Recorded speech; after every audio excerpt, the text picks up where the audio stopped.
Well, hello dear friends. Today is my last but one day of my 40 days challenge, and that's why I decided to have something special for you. That's why today with me is Gavin and Dudeney. We've been knowing each other for like 10 years. Yeah, I guess so, maybe even longer. Yeah.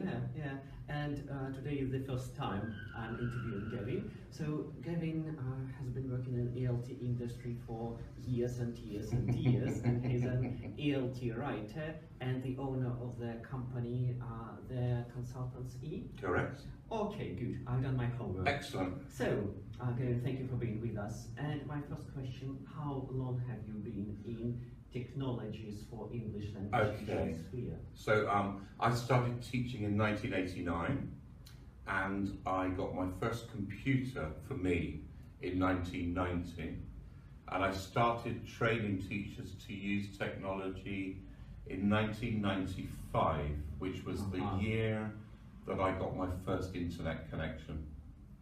Wow. Living in Spain, very slow connection, but I started telling teachers, about the internet and how to find things and that kind of stuff. And I guess just continued from there. I found that I really enjoyed, helping people to learn technology.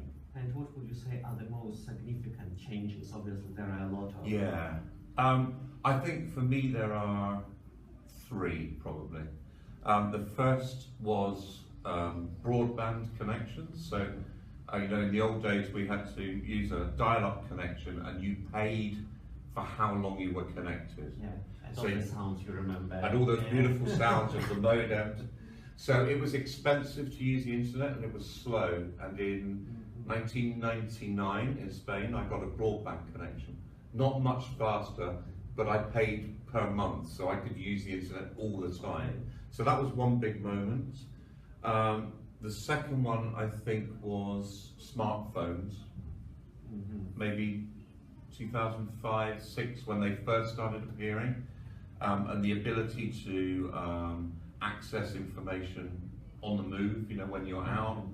And then I think mobile learning. Oh, sure. So the last 2 or 3 years, I think mobile learning's become one of those really big things. And I also think it's probably the first technology that won't go out of date. Yeah, mobiles just keep getting better and smarter, but they're not going to change significantly in the next few years. Our problem with technology is that things change so quickly. But mobiles, I think, are here to stay for a while.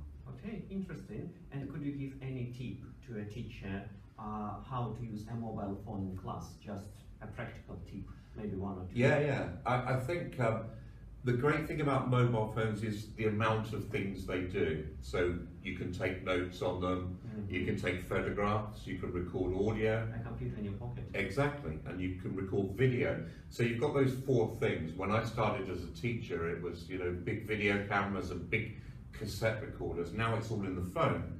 So one of the things I do a lot with my students is working with photographs. Oh yeah. So, how do you do it? Well, having them take photographs, because when we teach with course books and things, we're always giving them things that other people have prepared. So a very simple activity is, for example, most units in a book have a theme. For example, water is a theme in a book I've been using recently. Water. So instead of pre-teaching the vocabulary from the book, is to ask students to bring 5 photographs to class on their phones connected with the theme of water. So they take 5 photographs, and lots of people take the photographs that you would expect, a bottle of water or a toilet or something. But then some people go a bit creative. They maybe take a picture of a grey cloud or a windscreen wiper on a car or something like that. So you get all this really rich vocabulary coming into class. But they also, because they've taken the photographs, they have an investment in the word, because they photographed the word. So that's a very simple activity using mobile phones. You can do all sorts of great creative things with video, but it would take longer than we have, I think, to describe them. So with pictures, what you basically do, you use it as a warming up activity? Can be. We can also use it as speaking activity. So With low levels, you know, we do things like daily routines. I get up at 6 o'clock, I have breakfast at 7 o'clock. Just have people take photographs of the bed, the kitchen, the bus stop. So when they're talking about it, they're talking about their lives properly, and they can show people. You know, I get up at 6 o'clock, this is me in bed. Personalisation. And I know it's a 1 million question nobody can really answer, but please do try. Could you name one future trend which you think would influence education? A technology trend. A technology trend.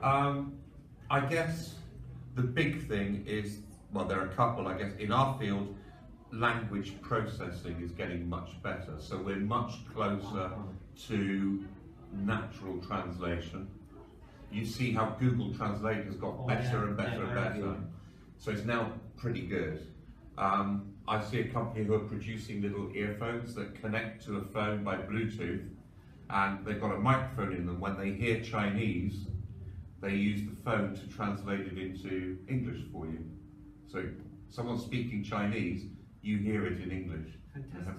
We're getting very close to that. It's not gonna, it won't mean the end of teachers. I think it just means that our job will change. So that's the big thing. We're now able to process lots and lots of language. It's a computing power thing. And that means things like instant translation are very, very close. So that's one thing. Thank you very much, Gavin. Just a lot of food for thought. Thank you. Thank you. And dear friends, Gavin, I think it's not a secret to tell that in August 2018, like in a year or so, Gavin is going to visit Yaroslav, and Gavin has visited Russia many times, but it's his first time in Yaroslav. It is. I'm very excited about a new place to visit. And we are very proud to welcome you, Gavin. So if you want to join, like I think in a month or so, we'll create a landing page, and you'll be able to have more information. And if you want to have any courses from Gavin, you're welcome to visit his webpage, The Consultancy. I had these courses kindly sponsored by the British Council. They were very good, can highly recommend. So one more time, Gavin, thank you very much for being with us. Thank you, my pleasure. Thank you. Bye everyone. Goodbye, see you tomorrow.